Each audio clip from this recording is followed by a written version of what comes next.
maraming salamat po sa napakagandang awitin. In His love, we have victory. At in His love, we have hope. At napakagandang mensahe para sa ating lahat. Ano po ngayong umaga nito. And we're back here.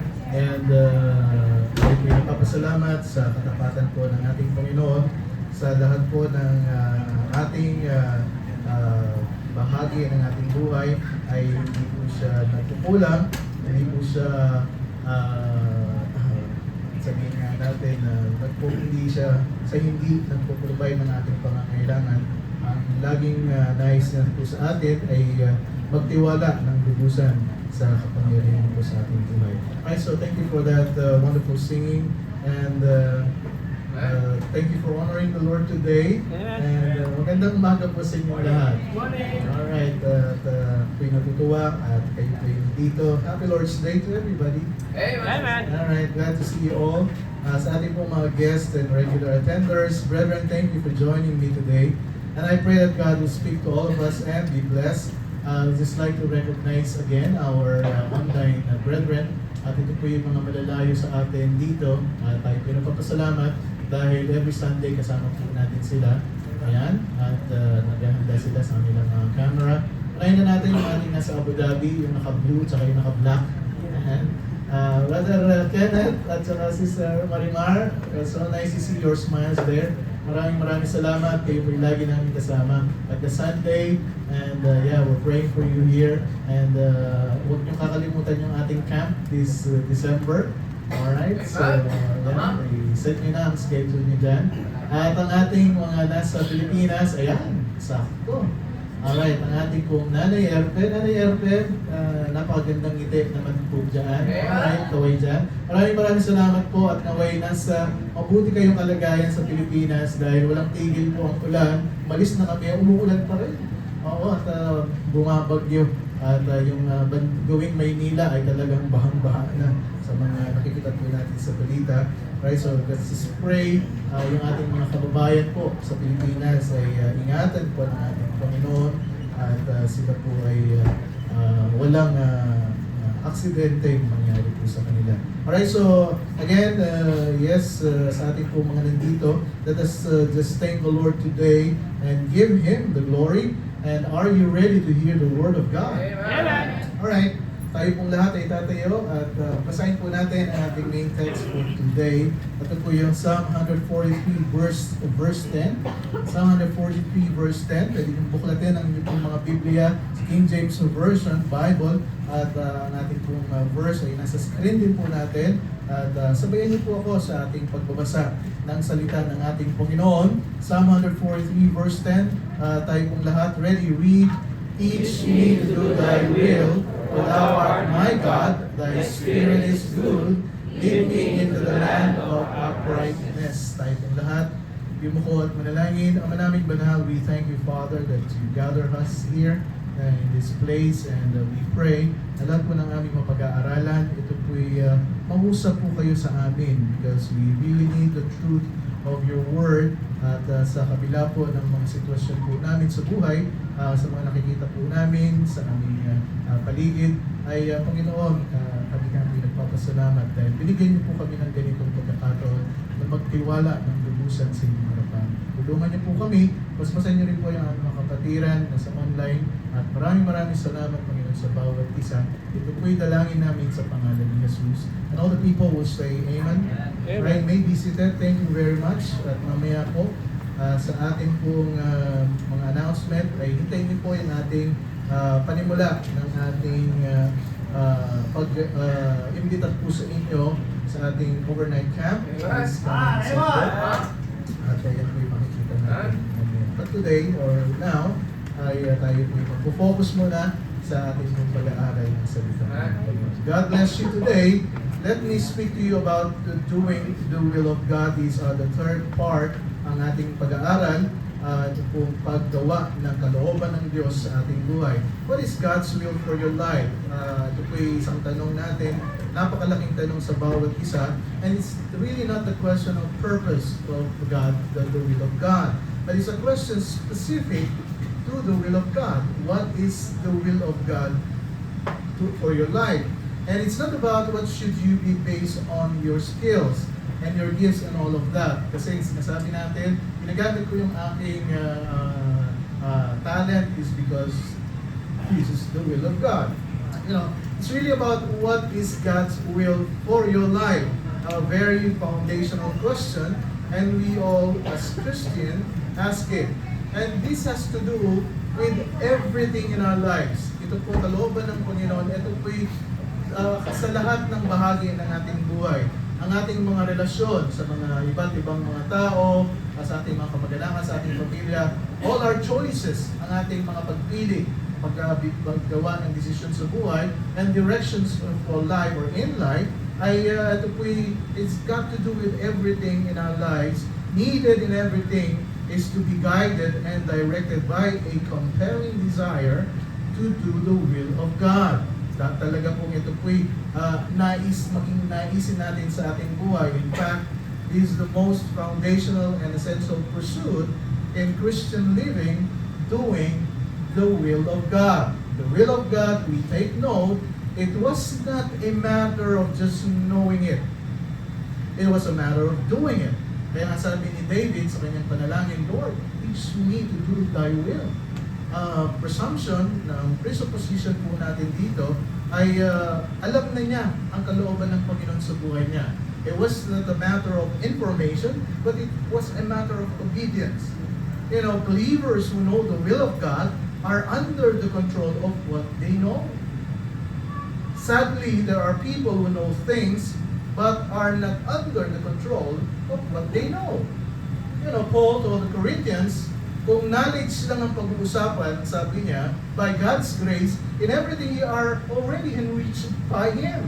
1 Corinthians 1:5, that in everything ye are enriched by Him, in all utterance and in all knowledge. Sabi nga, ginagawa lahat ng Panginoon para malaman mo ang kalooban niya sa iyong buhay. Ginagamit niya ang service, ginagamit niya ang Bible study, ginagamit niya yung mga napapakinggan mo, masabi natin, mga pinapakinggan mong mga preaching sa iyong personal oras. And in Christ, ang sabi niya, Colossians 2:3, in whom are hid all the treasure of wisdom and knowledge. Sa ating Panginoong Jesucristo, kung gusto mo nang masabi nating tunay na kaalaman, katalinuhan, it's all in Christ. They are a hid treasure. At yung mga nakatagong mga kayamanan na kung saan ay pagka ito po'y nakita po natin, ay is a treasure of wisdom and knowledge. So Paul's prayer and desire is this, Philippians 1:9, and this I pray, that your love of God may abound yet more and more in knowledge and in all judgment. Ang sabi niya, ang pag-ibig mo sa Panginoon ay ito'y sumagana. Hindi lang minsan, kundi sumagana ng sumagana. Araw-araw, yan po yung nag-i-increase yung pag-ibig mo. At ang sabi niya, ay yan ay sumagana sa kaalaman, in knowledge and in all judgment. Colossians 1:9, for this cause, nung narinig ko ang inyong pananampalataya, hindi ako tumigil na manalangin sa inyo. At ang nangarin ko to desire that ye might be filled with the knowledge of His will. Hindi lang kaalaman, kung sabi niya, ang kaalaman na kung saan ay ang kalooban ng Diyos ang siyang magpuspos sa iyo. In all wisdom and spiritual understanding. Truly, here, the knowledge of God's will intensified. Hindi lang na sinabing knowledge of God, kundi filled with the knowledge of God. It is a strong knowledge, mga kapatid. It is a deep knowledge. It is a thorough knowledge, a full knowledge that Paul has in mind. Ibig sabihin, ang kaalaman ito, ang siya pong nagko-control ng behavior po natin. Kaya sabi niya, and really, it is a controlling knowledge, kind of knowledge. Pagka nalaman mo, ito yung masasabi nating magdo-dominate sa iyo. God's divine will is to dominate everything. Lahat ng bahagi ng buhay mo. Mapayan sa school, mapayan sa trabaho mo, sa pamilya mo yan. God's divine will is to dominate everything. In the Old Testament, nor in the New Testament, knowledge is never theoretical. Ibig sabihin, hindi lang po ito academically known. Hindi lang po ito hypothetical. Hindi po ito never based on a calculated mind. Or say, it's only an ideal. The will of God, is a knowledge that is descriptive of information that changes the behavior. Ito po yung informasyon na nanggagaling sa ating Panginoon na kung saan ay nagdudulot ng pagbabago sa ating behavior, sa ating mga sarili. The knowledge of His will is to proceed immediately, living a life that pleases Him. Kaya tayo binabago kasi ang Panginoon, ang gusto niya, ma-please natin yung pangalan niya. Nalaman mo yung kalooban niya, at ang sabi niya, nangusap sa iyo, at ang sabi niya, gawin mo yan, at ang sabi niya, nagbabago ang buhay mo, at ang buhay mo yung nagpiplease sa Panginoon. Knowledge precedes the proper behavior. See mga kapatid, you can never operate on what you do not know. Ignorance is not a bliss. Ignorance is not happiness. Yung iba sabi nila, buti na lang hindi ko alam. No, ignorance is not a delight. Natutuwa pa tayo pagka hindi natin alam ang kalooban ng ating Panginoon. Buti na lang hindi ko alam. At minsan marami mga Kristiyano, kasi hindi ko naman kasi siya alam. Ignorance is not a bliss. Di yan po kaligayahan. Without the knowledge of His will, is ignorance. As a Christian, you will never function on the basis of what you do not know.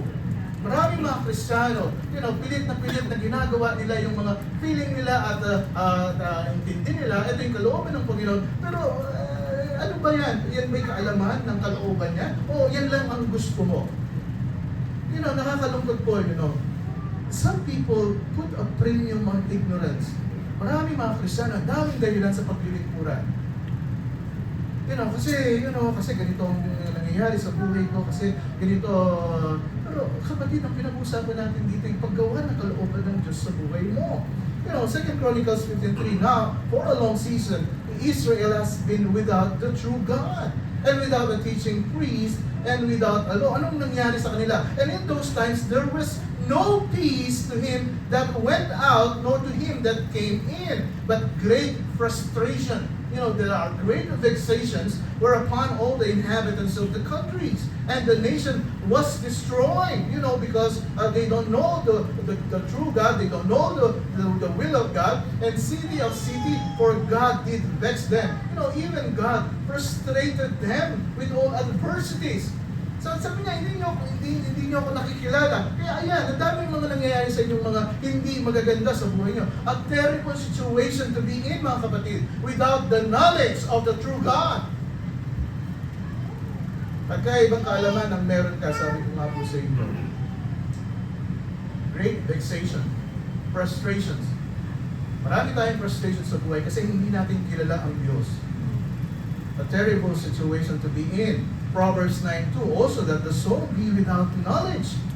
Ikaw ay isang Kristiyano, ikaw ay anak ng Diyos, pero you don't have knowledge about the will of God in your life. Anong sabi niya? It is not good. Ikaw ay kiniklaim mo na ikaw ay anak ng Diyos, pero hindi mo naman alam ang kalooban niya. It is not good. And then he hasted with his feet sinned. My people, Hosea 4:6, my people are destroyed because of lack of knowledge. Because you have rejected me, I'm going to reject also your children. Seeing thou hast forgotten the law of thy God, I will also forget thy children. Without the knowledge of God, His will is ignorance. There are a lot of Christians, Ephesians 4:18, having the understanding darkened. Being alienated from the life of God through the ignorance that is in them, because of the blindness of their heart. Mismo, tayong mga Kristiyano, minsan tayo mismo, binubulag natin yung ating mga sarili. Alam na natin, nabasa na natin ang salita ng Panginoon, narinig na natin ito, napag-aralan po natin ito, at pagkatapos sasabihin natin, hindi ko naman kasi alam feeling ignorant pa. Mga kapatid, ang mga salitang ating pag-aaralan dito, you will be held accountable. Sa harapan ng Panginoon, darating po yung araw. That is why David prayed, Lord, you teach me to do your will in my life. I know it. Ang sabi niya, I am informed. I have read it. Ang sabi niya, I've heard it. And I'm always reminded of it. Every Sunday, nare-remind po ako. Every time na meron kaming Bible study, meron kaming pagbabasa ng Biblia, I am reminded. Basically, I know your will, Lord, and I understand it. Naintindihan ko. Now, empower me to do it. Panginoon, bigyan mo ako ng kalakasan na magawa ko. Our ultimate example here is the Lord Jesus Christ. He sets the example for a life devoted to doing the will of God in His life. Sa buong buhay niya, ito po ang ginawa niya. The Lord Jesus was totally and constantly and singularly devoted to His Father's will. Hindi siya nagbabago-bago. When He's committed His life in doing the will of God, ito po yung buong buhay niya. Magbuhat nung sinilang siya hanggang siya napako sa krus ng Kalbaryo. Makikita mo sa buhay niya, buong buo, He did the will of God in His life. Kaya nga sabi ng Luke 22 saying, 22:42 saying, Father, sabi niya, kung pwede, kung ako lang ang masusunod, please, Lord, remove this cup from me. But nevertheless, not my will, but thine be done. Ang kalooban mo ang mangyari. John 4:34, Jesus said unto them, my meat is to do the will of Him that sent me, and to finish His work. Ang pagkain ko araw-araw, Panginoon, ay magawa ko ang kalooban mo sa aking buhay. John 6:38, for I came down from heaven not to do mine own will. Sabi niya, hindi ako pinanganak sa mundo ito para gawin ko ang gusto ko, but the will of the Father that sent me. Jesus lived His life on this commitment, mga kapatid. Doing God's will, all of His life, buong buo. Hindi siya nagbabago. Hindi siya pagbabago, mga kapatid. Commitment niya ay hindi nakabase sa sitwasyon ng buhay niya. Hinarap niya yung mga Pariseo, hinarap niya yung mga Sadduceo, hinarap niya yung sitwasyon sa buhay, si Herod, si Pontius Pilate, hinarap niya si Caesar, yung mga soldiers, unbelieving Jews, evil spirits, si Satan, yung Calvary, the cross, the death. Hinarap niya pong lahat yan, pero hindi siya nagbago na commitment niya sa paggawa ng kalooban sa buhay niya. Hindi nakabase yung commitment niya sa paggawa ng kalooban ng Panginoon sa kanyang damdamin. Great job. It's not about feelings. Sabi niya, he lived his life committing to doing the will of God. Ang sabi niya, kung maramdamin lang ang ating Panginoong Jesucristo, ang sasabi niya, Panginoon naman, ginagawa ko na nga yung will mo, bakit itong mga Sadduceo nito, kinukumpranta pa ako? Bakit yung mga Pariseo nito, wala silang tigil sa kakabash sa akin? Ano na yung mga pinagsasabi sa akin? Pero sabi ng Panginoon, no. Ayun ay napakaliit na bagay.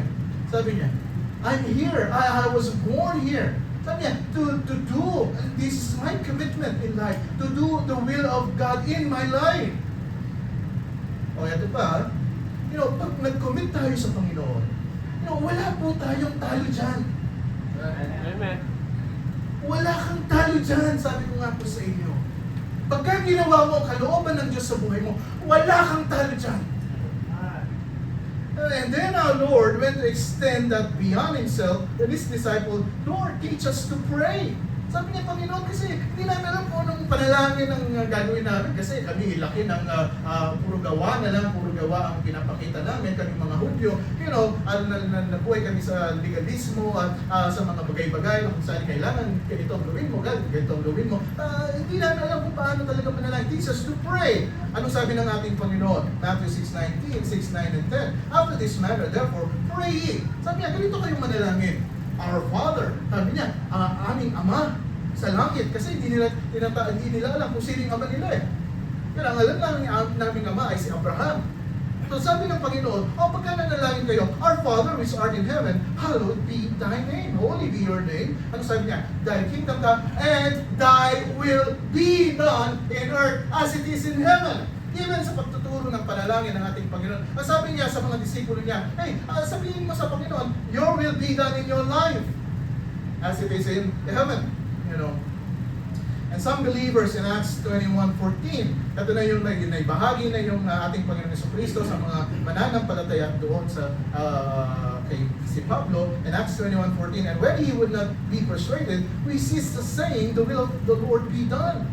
that even yung pagtuturo ng mga disipulo from the Lord Jesus Christ, ang sinabi niya, itong kalooban mo ang mangyari. At si Apostle Paul, hindi lang po sa Book of Acts, ito po ay tinuloy niya, kundi even the Romans, sabi niya sa Romans 1:10, making request, if by any means now at length I might have prosperous journey by the will of God. Ang lagi po nilang sinasabi po dito, and let the Lord will be done. Kaya, kung titignan niyo po yung mga turo, magmula sa ating Panginoon sa Kristo, hanggang ngayon, ang turo po natin ay iisa lamang. To do the will of God. Hindi po yan nagbabago-bago. Jesus lived his life in the pursuit of the will of God. Paul lived his life in the pursuit of the will of God. We are told to pray that God's will be done, not beyond us and outside us, but in our lives, in our own lives. Ito po yung magawa po natin. Peter says to the believers, you are to live the rest of your time on this earth for the will of God. 1 Peter 4:2, that he no longer should live the rest of his time in the flesh to the lust of men, but to the will of God. And the goal of this ministry, mga kapatid, stand perfect and complete in all the will of God. Ikaw ay tatayo ng mature and completo in all the will of God. And so the very essence of the Christian life, mga kapatid, is to do the will of God. To be obedient to what God wants, to what God desires, and to what God requires. At yan po, pagka ginawa mo yan, it is out of love. Hindi nakabase ang paggawa mo ng kalooban ng Panginoon dahil hindi maganda ang damdamin mo ngayon. Kasi meron akong sitwasyon ngayon, pastor hindi ko magagawa ang kalooban mo ngayon. Pero hindi po nakabase kasi yung worship namin, yung song leader namin, bakit ba naman? Hindi ko gagawin ang kalooban ng Panginoon dahil ganyan ang aming singing, ganyan ang aming musika, ganyan ang aming mga nakikita, it is not out of honor. Kasi pagkapunta ng church, hindi naman ako nasishaken. Hindi naman ako, napapansin. Ganda-ganda nga ng damit ko. Hindi pa ako napapansin. John!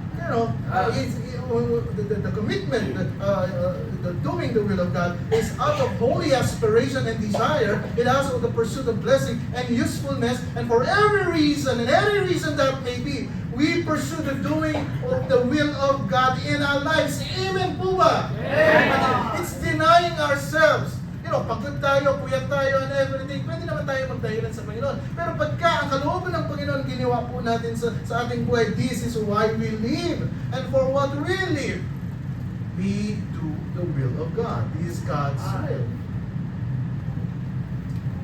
He is doing the will of God. Now, this is God's will for man. Ito ang kalooban ng Diyos sa ating buhay, that we want to do it. At ito po yung gusto natin gawin. There are 3 things to think about. Na-discuss po natin yung una, number 1, last Sunday. God's will is that you be saved. Ang kaligtasan na meron ka, ay kalooban po yan ng Diyos. Huwag mo nang tanungin ng Panginoon, Panginoon, hindi ko nga alam bakit ako naligtas. Panginoon, hindi ko nga alam bakit ako nandito. Hindi ko nga alam kung, huwag mo nang, sabihin mo lang sa Panginoon, maraming salamat. Dahil sa kalooban mo, ako'y naligtas. Amen. God's will is that you be saved, mean to say you are delivered from sin and death and judgment and hell. Lahat po man nangyayari sa mundo ito, one day, harap tayo sa Panginoon. At hindi yan po nagbabago. Kahit na magkaroon tayo ng AI ngayon, kahit na magkaroon tayo ng napakagandang lugar dito sa UAE, kahit na masenso pa ang Pilipinas and everything, one day, haharap tayo sa Panginoon. At ang sasabihin niya, tinanggap mo ba ang aking anak, buktong na anak, at nung ikaw na bubuhay sa mundo ito? God's will is that you be saved and you will deliver from sin and death and judgment and hell. Pero yun mo tayo naligtas ng Panginoon para hindi tayo mapunta ng impyerno. 2 Peter 3:9, the Lord is not slack concerning His promise. Okay, matagal ka nang ligtas. Pero ang pangako ng Panginoon, hindi nagbabago yan. And as some men count slackness. Kasi nga, sa sobrang tagal ng aking pananampalataya, parang hindi naman talaga ako mabibigyan ng kaligtasan. Tagal-tagal na. 20 years na akong tinanggap ko si Kristo. Hanggang ngayon, wala pa rin nangyayari sa aking kaligtasan. Mga kapatid, but is long suffering to God's word. Sabi niya, kung ako lang, sabi niya, pwede na kita kunin ngayon. O gusto mo punta ng langit, kukunin na kita ngayon. Gusto mo ba yan? O sabihin naman natin, ayoko nga. Di ba? You know, but this long suffering to us word. Ano sabi niya? Not willing that any should perish, but that all should come to repentance. You know, God's will is that you repent. Pagsisi ng kasalanan, God is willing that you be saved and saved from eternal destruction. So much is the will of God, mga kapatid, na kung saan ay pinlano po niya ito. Yung kaligtasan mo, hindi lang isang click na, okay, ligtas ka na. No. Ito po yung pinlano niya. So much is the will of God that He sent His only begotten Son. Na nag-iisang anak ko, sabi niya, ay ito'y talagang pinlano ko at yun ibibigay ko sa iyo. Masakit man sa aking damdamin, ibibigay ko yan sa iyo. You know, to become the sacrifice for your sins and to make salvation possible. And the Son of Man has come to seek and to save that which was lost. Because the salvation of the lost is the will of the Father. Ang kaligtasan ng mga nawawala, ito po yung kalooban ng Diyos. Kaya yung kaligtasan mo, huwag mo nang sabihin na, hindi ko alam bakit ako niligtas ng Panginoon. No. It is the will of God. Ikaw ay ligtas niya.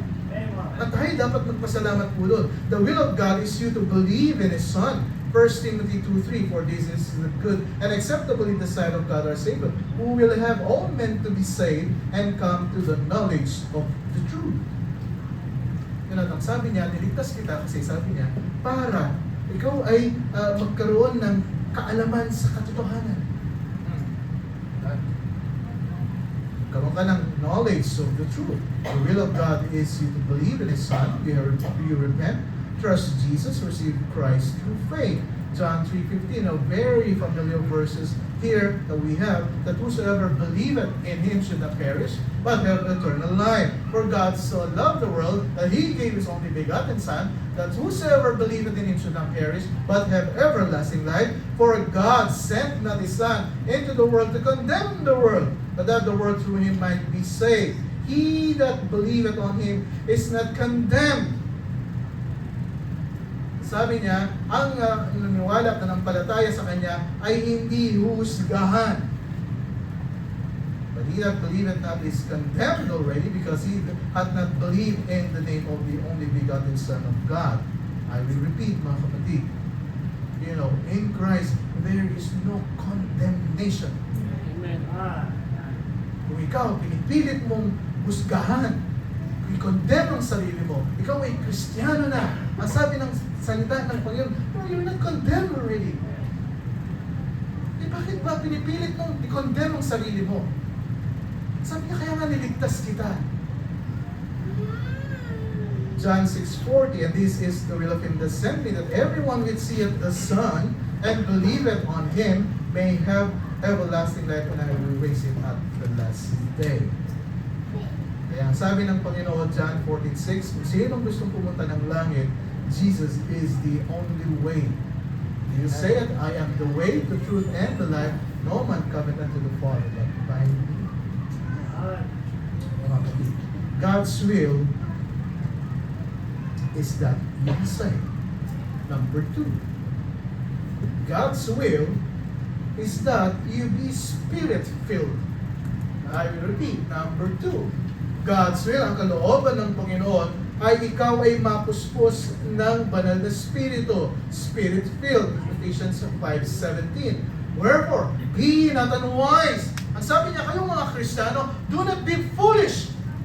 Be not be unwise, but understanding what the will of the Lord is. Ang sabi niya, unawain mong mabuti kung ano yung kalooban ng Diyos sa buhay mo. What is His will? Ano sabi niya? And be not drunk with wine, wherein is excess, but be filled with the Spirit.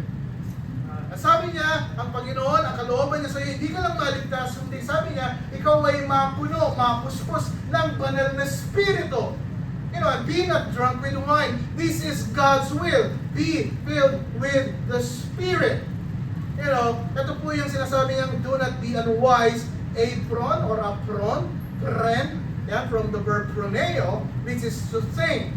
Do not be unthinking. Ang sabi ng Biblia, do not be ignorant. Do not be destitute of knowledge. Do not be simple-minded, That's the idea. Don't be ignorant. Huwag kang sabihin natin ignorante sa kalooban ng Panginoon, but understand what the will of the Lord is. Kailangan naintindihan mo ang kalooban ng Diyos sa buhay mo. If you don't understand the will of the Lord, what are you, mga kapatid? Pagka hindi natin maintindihan ang kalooban ng Panginoon, anong sinasabi ng Biblia? We are ignorant. We are foolish. We are unwise. Sa layman's term, we are stupid. You say that's pretty strong language, Pastor. Oh yeah, it is very, very strong. You know why? Because the will of God is not lost. Hindi po nawawala ang kalooban ng Panginoon. Hindi po yan obscure. Hindi po yan, malabo. It is not hidden. Hindi yan nakatago. If you do not understand what the will of the Lord is, then you are just simple-minded. You are just ignorant. Because if you keep reading, He'll tell you what it is. Kung tuloy-tuloy ang pagbabasa mo ng Biblia, kung tuloy-tuloy ang pag-aaral mo ng salita ng Panginoon, malalaman mo ang kalooban ng Diyos sa buhay mo. Ephesians 5:19, and be not drunk with wine. Bakit mo pagsasabihan? Ako ngayon, position ko sa kumpanya ay, ako yung CEO, ako ang pinaka magaling sa aking eskwelahan, ako yung mga kapatid. Ano sabi niya? Be not drunk with wine wherein there is this excess, there is dissipation, a sotia. It is excess, in a sobra-sobra. But be filled with the Spirit. Be filled, pleroo in the Greek. Now, this is the idea of feeling of a controlling sense. Pagka ikaw yung nakapupus dyan, yun po yung nagkocontrol sa iyo. Not feeling in a static sense, like when feeling the sails of a ship moving it along. His will, mga kapatid, is that you do not operate in ignorance and foolishness. Ang sabi ng Panginoon, okay, this is the will, this is my will. Huwag kang mamuhay sa isang buhay ng ignorante. Ito nga, nakakalungkot sa maraming mga Kristiyano. They know the will of God, they read it, they had studied it, they were informed by it, at pagkatapos sasabihin nila, hindi ko kasi alam eh. Ang sabi nila, kasi nadala ko ng aking damdamin, kasi ganito ang nangyari sa sitwasyon ko. Sabi ng Panginoon, you understand.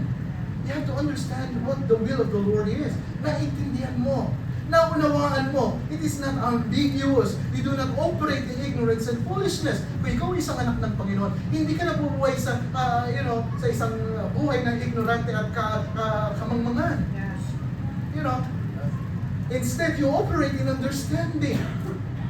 Kami nabubuhay sa pangunawa, napakahalaga po dito mga kapatid. That God's will is that you be filled with the Holy Spirit rather than being drunk with wine and conducting ourselves in a dissipated way, be filled with the Spirit. The comparison here is this, mga kapatid. The issue here is control.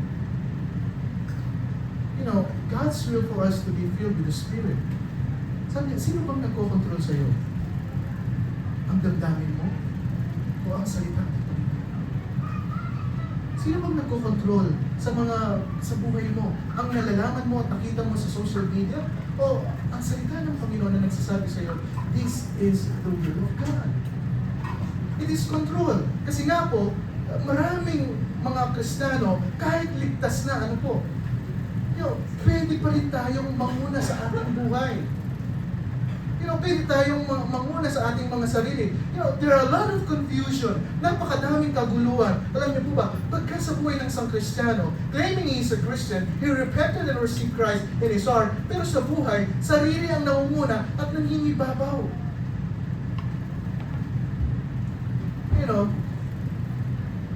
Sino ba ang may control?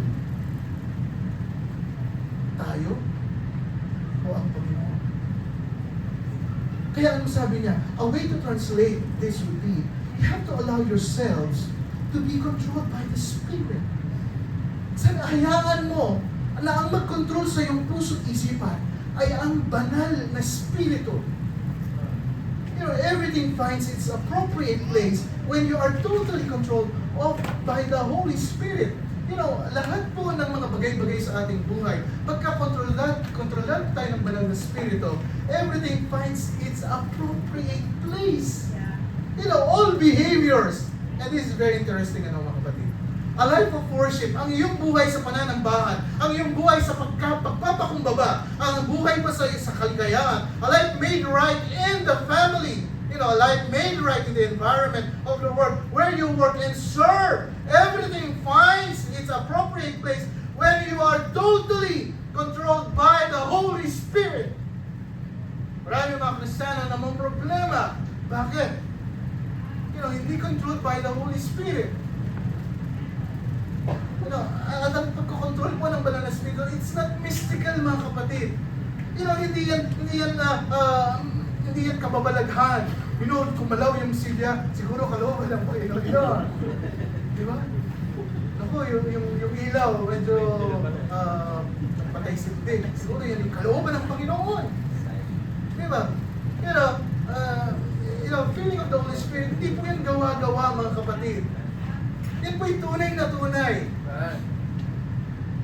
See, mga kapatid, when the Word of Christ dwell in you richly, ito po magiging bunga o resulta dyan. Ano po? Colossians 3:16. Anong sabi niya? Let the Word of Christ dwell in you richly in all wisdom. Hayaan mo ang salita ng Panginoon. Ay talagang, ayan ay maitanim sa iyong puso't isipan na may kayamanan, may katalinuhan. Anong sabi niya? Ano ang resulta? Teaching and admonishing one another in psalms and hymns and spiritual songs. Alam niyo po ba, pagka kayo po'y kontrolado ng banal na Espiritu, kayo'y kontrolado ng salita ng Panginoon, napakasarap umawit ng Amazing Grace. How sweet the sound. Diba yung mga kaabitin natin, what a day that will be. His love gives me victory. Alam mo, naiintindihan mo. Whatsoever, sabi niya, when the Word of God richly dwell in you, richly in all wisdom, you go to teach and admonish one another in psalms and hymns and spiritual songs. Singing with grace in your hearts to the Lord. Ito nga po yung advantage nyo sa akin, mga singers, yung singing nyo is another form of, delivering the message of God's truth to the people. Isa niya, in form of music lamang. Ako in form of, this kind of speaking. Ano sabi niya? And whatsoever you do, 3:17, sa salita man yan, at sa gawa, you have to do everything, do all, in the name of the Lord Jesus Christ, giving thanks to God and Father by Him. Alam niyo, ang salita ng Panginoon, pagka yan ay nanahan sa puso mo, ng richly in all wisdom, ito po yung mangyayari. What are these words and deeds na sinasabi po ng Biblia? Colossians 3:18, wives, you will submit yourselves unto your own husbands. Pagka ang salita ng Panginoon ay talaga nangunguna sa iyo, kayong mga asawang babae, you're going to submit yourself to your own husband as it is fit unto the Lord. Amen po ba, mga wives? Wala namang gusto mag-amen. Amen. Akala niyo mga wives lang ko. Husband, sabi niya, husband, love your wives and be not bitter against them.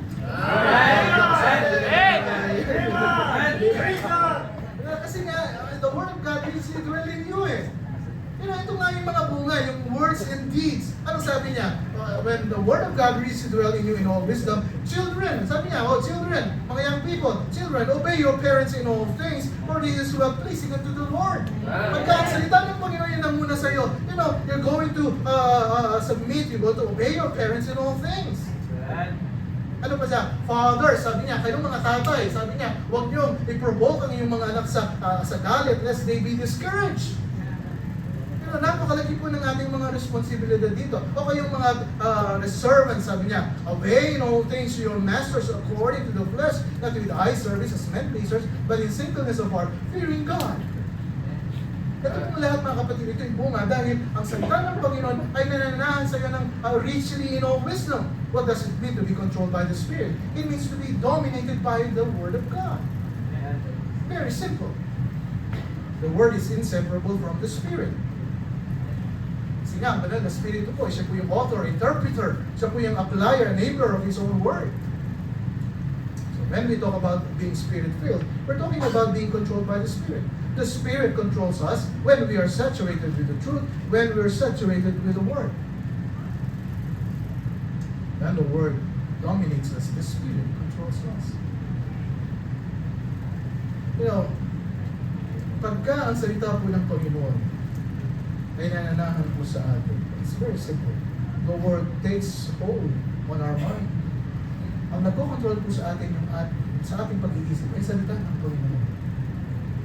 Yung ating damdamin po, ang nagko-control sa atin ay salita ng Panginoon. And the Word takes hold of our will, even our will. Magsasubmit po tayo kasi we are dominated by the Word of God. Nothing mystical. Wala pong kapabalaghan sa pagiging spirit-filled. Kasi sabi nila, di ba yung mga nasa Biblia na spirit-filled sila nagkaroon ng trance, sila ay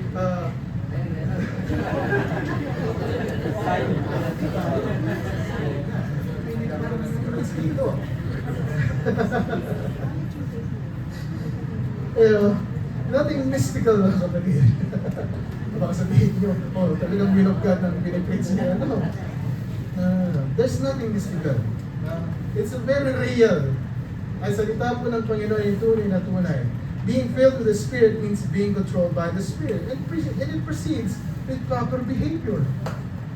Pero ito po may bunga ng tunay na behavior sa buhay. And again, you cannot apply what you do not know. Diba, hindi natin pwedeng, Panginoon, ito yata yung kalooban mo sa aking buhay. Panginoon, ulang ko kung anong kalooban mo sa aking buhay. Nahulog yung banner sa likod ko. Siguro yung kasagutan ng panalangin ko sa... mga kapatid. Knowledge of His will is very, very important. And so, you become lavishly enriched with divine truth, which then becomes the controlling truth by which the Spirit directs you toward the will of God. Napakahalaga po nito, mga kapatid. God's will is that you be saved and Spirit-filled. Before you say, oh God, sino kaya ang pakakasalan ko? What girl should I marry? Or, oh God, what guy should I marry? You know, or Lord, should I go in UAE or in other countries? Should I go there? Or should I go here? Or do this or do that? You know, these are the questions that are more foundational. God's will is that you be saved and you be Spirit-filled. Now, understand this, mga kapatid. The feeling of the Holy Spirit does not necessarily happen the moment we are saved. That is different. Feeling of the Holy Spirit is the responsibility not of God, but of us Christians. What do I mean by this? Digging deeper, we must desire to be filled. Kailangan naisip po natin na tayo po'y makuspos. It's like a person who is thirsty. Ano sabi ng John 7:37? In the last day, the great day of the feast, Jesus stood and cried, if any man thirst, let him come unto me and drink. He that believeth on me, as the scripture had said, out of his belly shall flow rivers of living water. But this faith, he of the Spirit. At sino nagsasalita dahil sa banal na Espiritu, which they that believe on Him should receive, for the Holy Ghost was not yet given, because the Jesus was not yet glorified. You know, a person must thirst first before he drinks.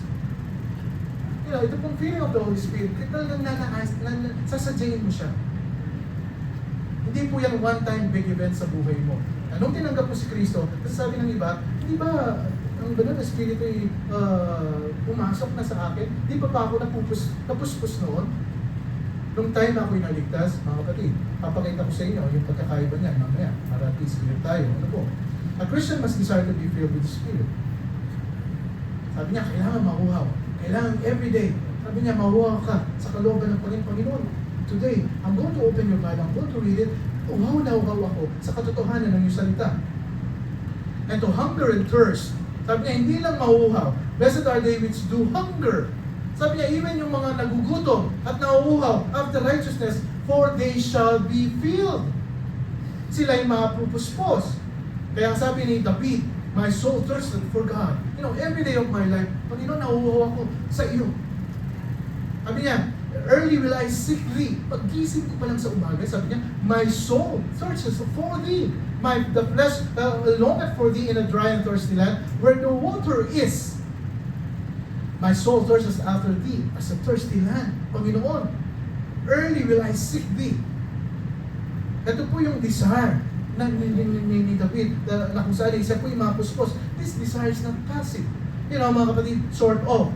It's not going with the flow. It is a fervent seeking. Ito po yung araw-araw sasadyain mo. Matthew 6:33, but seek ye first the kingdom of God and His righteousness, and all these things shall be added unto you. You know, maaaring itong verse na ito patungkol sa mga bagay-bagay na ating natatanggap sa buhay. Pero sabi niya, you know, seek ye first the kingdom of God and His righteousness, and all these things, this is including His will in our lives, shall be added unto you. Yung knowledge mo about the will of God. You know, kasi yung verse na ito nagagamit talagang halos sa, you know, sa paghingi sa ating Panginoon. Psalm 42 verse 1, as the heart panted after water brooks, so panted my soul after thee. Pagkising ko pa lang sa umaga, ang isipan ko, Panginoon, ay yung aking uhaw sa iyo. My soul thirsted for God, for the living God. Again, the problem here is, many Christians thought that feeling of the Holy Spirit is a one-time event. Three important words that portray the ministry of the Holy Spirit. Papaliwanag ko siya. Nung tinanggap mo ang ating Panginoon sa Kristo, ito po yung nangyari po sa atin. You were indwelt by the Holy Spirit.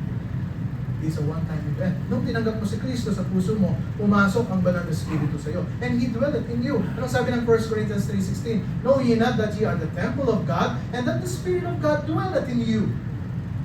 Siya po'y nananahan na sa iyo. John 14:7, even the Spirit of truth whom the world cannot receive, because it seeth him not, neither knoweth him, but you know him. Sabi niya, alam na alam niyo siya, for He dwelleth with you and shall be in you. So mga kapatid, alam mo na ang banal na Espiritu ay nasa sa iyo at siya'y nananahan sa iyo. Romans 8:11, but if the Spirit of Him that raised up Jesus from the dead dwell in you, He that raises up Christ from the dead shall also quicken you, your mortal bodies by the Spirit that dwelleth in you. That's indwelling.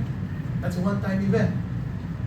Okay? Baptism of the Holy Spirit. Ito na po yung controversial na nangyayari sa mga maraming mga churches ngayon. Alam mo, hindi pa ako nababaptize ng banal na Espiritu. So, ganito ang gawin natin. Tayo magtayuan, tayo mag-aawitan, at tayo, you know, magpanalanginan, at hanggang sa makita mo na ikaw ay iba na yung mga pinagsasabi mo. At kaya ginanong ka ng leader na, at kayo natumba, ay ikaw ay baptize ng banal na Espiritu.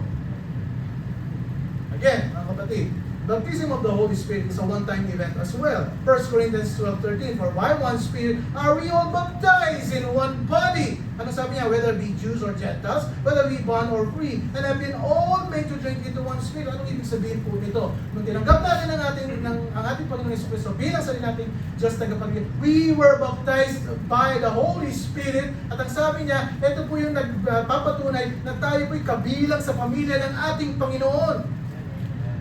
Yan siya ba? You know, hindi kailangan, ikaw ay kayo maging pamilya ng Panginoon. Wala pong sinabing ganyan ng Biblia. You know, it's not mystical, sabi ko nga po sa inyo. This is never a command in the Bible for Christian to ask God for the baptism of the Holy Spirit. Wala rin pong turo ang Biblia ganyan. You know, speaking in tongues, they say. I'm going to take up this, you know, sa mga susunod nating lesson. Kasi mahaba po ito. Ito very controversial. But again, baptism of the Holy Spirit and indwelling of the Holy Spirit and baptism of the Holy Spirit is only one-time event. Now, this is what we are talking about here, the filling of the Holy Spirit. The filling of the Holy Spirit is that blessed ministry where the power of the Holy Spirit comes upon Christian for more strength, more power, and maturity. Ano sabi ng Ephesians 5:18? Be not drunk with wine wherein, but be filled with the Spirit. Talaga pong ito'y inuutos po sa atin. Ito po yung encourage tayo. Tayo po'y mapuspos ng banal na Espiritu. Filling of the Holy Spirit is not a one-time event. Indwelling and baptism of the Holy Spirit is, but not the filling of the Holy Spirit. Mga kapatid, desiring to be filled with the Spirit requires fervent seeking. Kung gusto natin mapuspos ng banal na Espiritu, talagang araw-araw ito po'y gagawin po natin. Anong gagawin natin? You will read your Bible daily. Araw-araw bubuklatin mong Biblia, babasahin mong salita ng Panginoon. Yan po'y pagkain ng ating espiritu. You will read the Word of God daily. You're going to meditate upon it day and night. Anong sabi niya? You're going to memorize it. You're going to hear it. You're going to apply it. Araw-araw po yan ating gagawin. At ang sabi niya, the feeling of the Holy Spirit is the will of God in your life. To be filled with the Spirit, we must empty of sin and self. Hindi ka mapupuspos ng banal na Espiritu kung ang sarili mo ang sinisiksik mo dyan sa puso mo. Kailangan empty of self and empty of sin. Romans 8:9, but ye are not in the flesh, but in the Spirit. If so be that the Spirit of God dwell in you, that if any man have not the Spirit of Christ, he's none of his. It's very clear. Mga kapatid, pagkaligtas ka, ang banal na Espiritu ay meron ka, at yan ay nananahan sa iyo. At ang sabi niya, kung wala yan, ibig sabihin hindi ka Kristiyano. Very simple. Yes. Ayan yung okay? You are not in the flesh. You are not an unsaved person. You are not in your carnal mind anymore. You are in the Spirit. Ang sabi ng Romans 8:7, because the carnal mind is in enmity against God. Ito nga po yung laging sinisiksik ng kalaban sa atin. Ganito sige, makipag-away ka. Kasi ganito ang magiging damdamin mo dapat. Ganun ang laging tinitira niya sa atin. Yung carnal mind po natin, alam mo, ako'y inapi, ako'y ganito, ganyan-ganyan. Because carnal mind is enmity against God. It is not of truth. Hindi naman totoo yan. Yan ay strategy ng kalaban. For the carnal mind is not subject to the law of God, neither indeed can be. Sabi niya, ang carnal mind ay hindi naman subject yan sa batas ng Panginoon. Neither yung kanyang action. Neither indeed can be. So then, they that are in the flesh cannot please God. If you're a Christian, you're in the Spirit. If you're a Christian, you're not in the flesh. Very clear. Kung ikaw ay Kristiyano, you are in the Spirit. Eh kung hindi ka Kristiyano, you're not in the Spirit.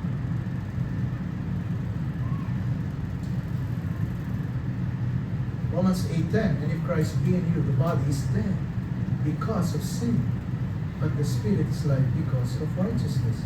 Galatians 5:16, this I say, walk in the Spirit, and ye shall not fulfill the lust of the flesh.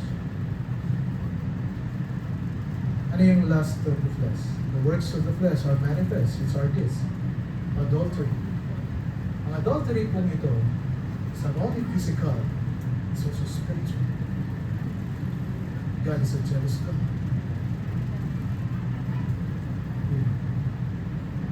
Fornication. Wala ka pang asawa,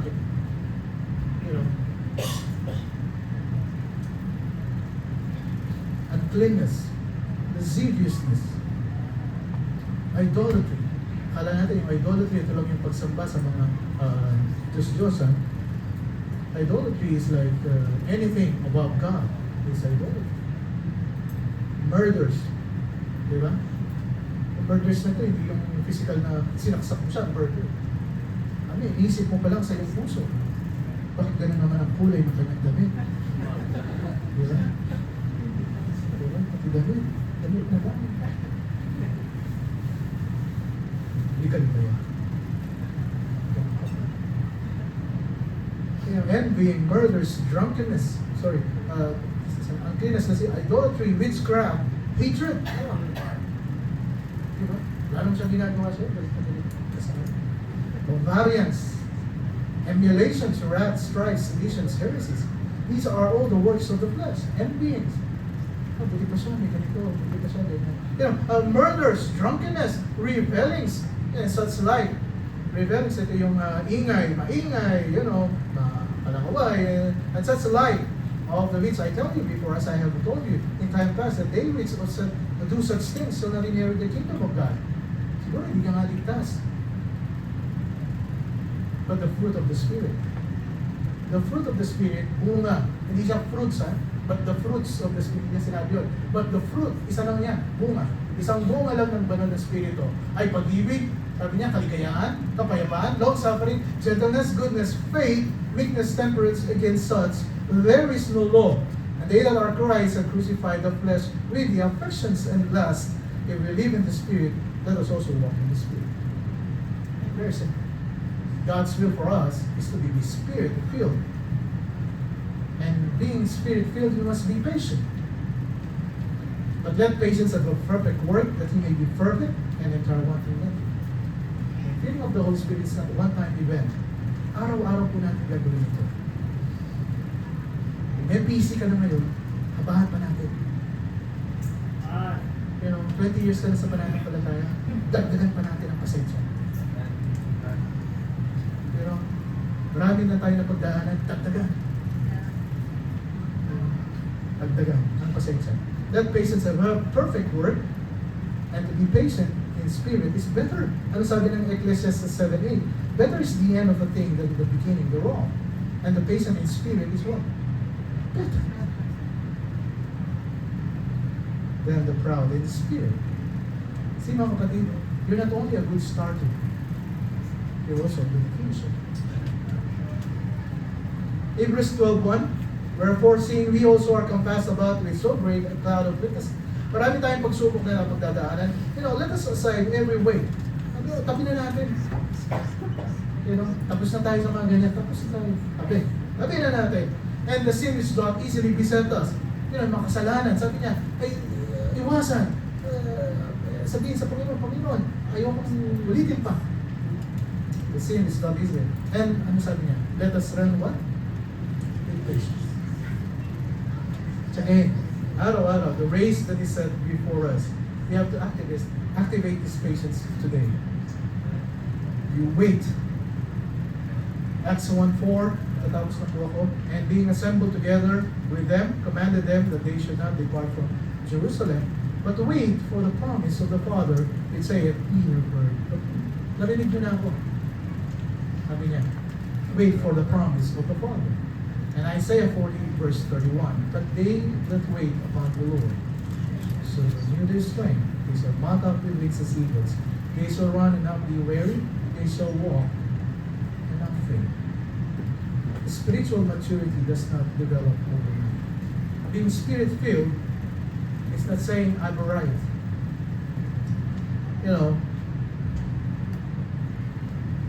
Mature na ako. As we go along with our Christian life, we will be tried. Lalo na ngayon, ito po yung mga pinag-aaralan natin. Ang kalaban, hindi po yan titigil. Paglabas natin dito, sabi ko sa'yo, aalisin niya yung focus mo sa paggawa mo ang katulad ng Diyos. Pagka hindi ka naging marina, sabi ko nga po sa'yo, it's either you follow yourself or you follow the will of God. James 1:3, knowing this, that the trying of your faith worketh patience, but what patience is a perfect work, that ye may be perfect and entire, wanting nothing. You have to rest in the Lord and wait patiently. The Lord is good unto them that wait for Him. Antayin natin. Huwag po kayong be Spirit-filled. This is the will of God in our lives. Next Sunday, we're going to conclude this lesson. Yung pinakalas po natin, God's will is that you be sanctified. Napakaganda. Right? Psalm 143 verse 10, David prayed, teach me to do thy will, for thou art my God, for thy spirit is good, lead me into the land. This is the third part of our lesson series, Doing the Will of God. Next Sunday po ay tatapusin po natin. So please be here para makompleto niyo po yung lesson. Napakaganda. Amen. I pray na tayo po lahat ay makikinabang sa pag-aaral ng ating salita. Tayo pong lahat ay tatayo. So we'll all stand up, please, so we bow our heads and close our eyes. So we pray, Heavenly Father, we thank you, Lord, for the 2 points that we have studied about doing your will in our lives. Ito na nga po yung kalooban niyo po ang kami maligtas. Maraming salamat po. Dahil kung wala pong kaligtasan, kami po dapat ang ipako sa krus dahil sa kasalanan.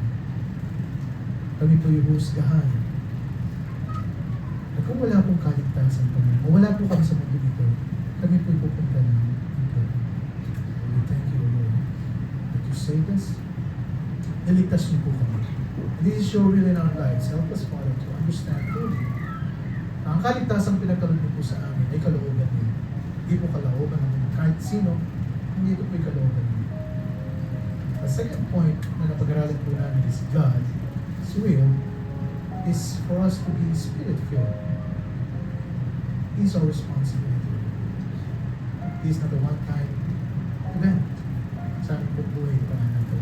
Every day, kami po'y masusubukan. Pero kung wala po kaming baon, wala po kaming katotohanan ng salita, ang kalaban, patuloy po magtatanim sa amin ng mga kasinungalingan. Ng possibility ay hindi po namin magawa ang kalooban sa amin. Tulungan niyo po kami. Bigyan niyo po kami ng katalinuhan. And help us, Father, na maging maingat sa aming buhay bilang isang mga. Doesn't mean na 2025 po ngayon ay we will just go with the flow. They will come. Aharap po kami sa inyo. Ang itatanong niyo po sa amin, have you done my will in your mind? Panginoon, tulungan mo. Ito po yung mabigyan po namin ng kasabi. Pag dumating ang araw, tulungan mo po. Maraming salamat. Habang tayo nakayuko na kapatid natin, God is spoken to your heart. Why don't you speak to God? Kasabi niyo.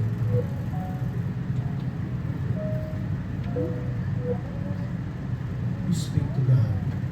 Maaaring this week, yes, nakausap ko kami. We're here. Why not get intimate with God? Tell Him everything. Maaaring meron kang pinagdadaanan ngayon. You will give it to God. Madamdamin na kung saan ay nagiging hadlang para gawin mo ang kalooban ng Panginoon. Ibigay mo sa Panginoon. Panginoon, binibigay ko po sa iyo. Masakit. Sa paningin ko, nakakababa ng uran. Pero kung ito'y mananatili sa akin, hindi ko magagawa. Binibigay ko sa iyo. And help me, Lord, to do your will in my life. Help me to be Spirit-filled. Kapatid, kausapin mo. You speak to me, Jesus Christ. Kung hindi mo pa tinatanggap ang Panginoon sa Kristo, you pray. You tell Him, Panginoon, ako'y nagsisisi ng kasalanan. Binubuksan ko ang aking puso, tinatanggap ko ang iyong bugtong na anak bilang sarili kong Diyos na kapatid. Ito yung kalooban mo sa aking buhay. Maraming salamat. You open your heart. You receive Christ sa puso at sa isip. At ang sabi ng Panginoon, that's your peace. Ikaw ay malig. This is only a one-time event.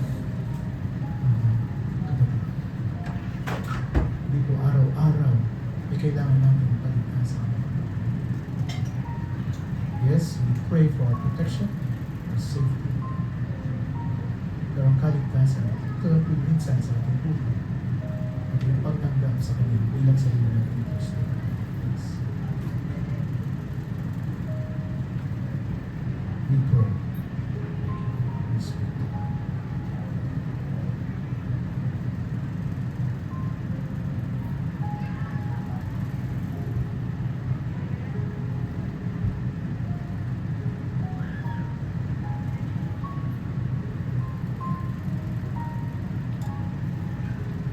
Shall we find a partner tayo kayo mananalangin sa Panginoon?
directly to the food part. Yeah. Can we put Tatang's guitar in the car? And then you will get.